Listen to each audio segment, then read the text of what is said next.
الحاقة ما الحاقة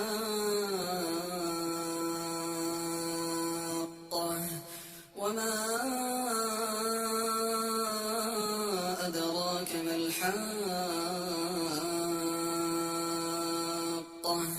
كذبت ثمود وعاد بالقارعة فأما ثمود فأهلكوا بالطاغية وأما عاد فأهلكوا بريح صرصر عاتية سخرها عليهم 7 ليال و8 أيام حسوما فترى القوم فيها صرعى كأنهم أعجاز نخل خاوية فهل ترى لهم من باقية وجاء فرعون ومن قبله والمؤتفكات بالخاطئة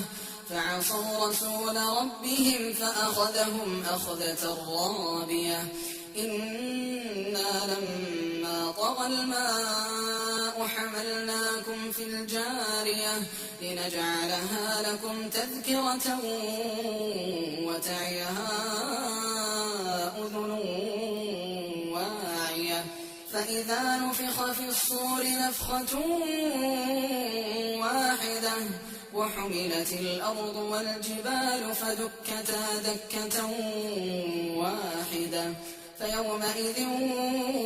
وقعت الواقعة وانشقت السماء فهي يومئذ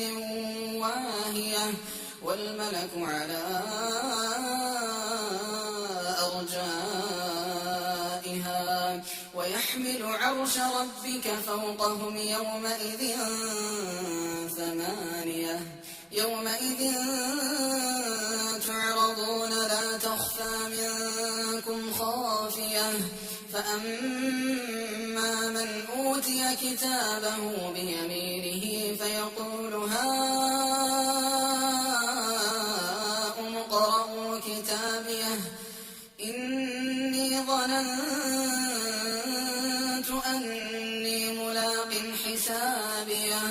فهو في عيشة راضية في جنة عالية قطوفها دانية كلوا واشربوا هنيئا بما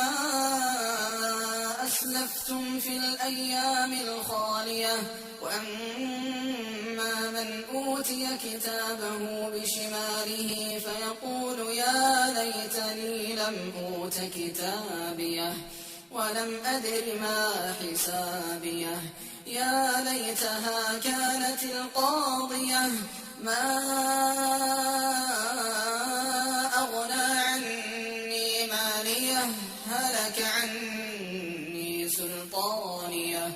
خذوه فغلوه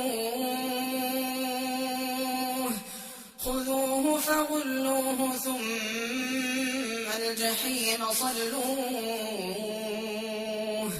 ثم في سلسلة ذرعها 70 ذراعا فاسلكوه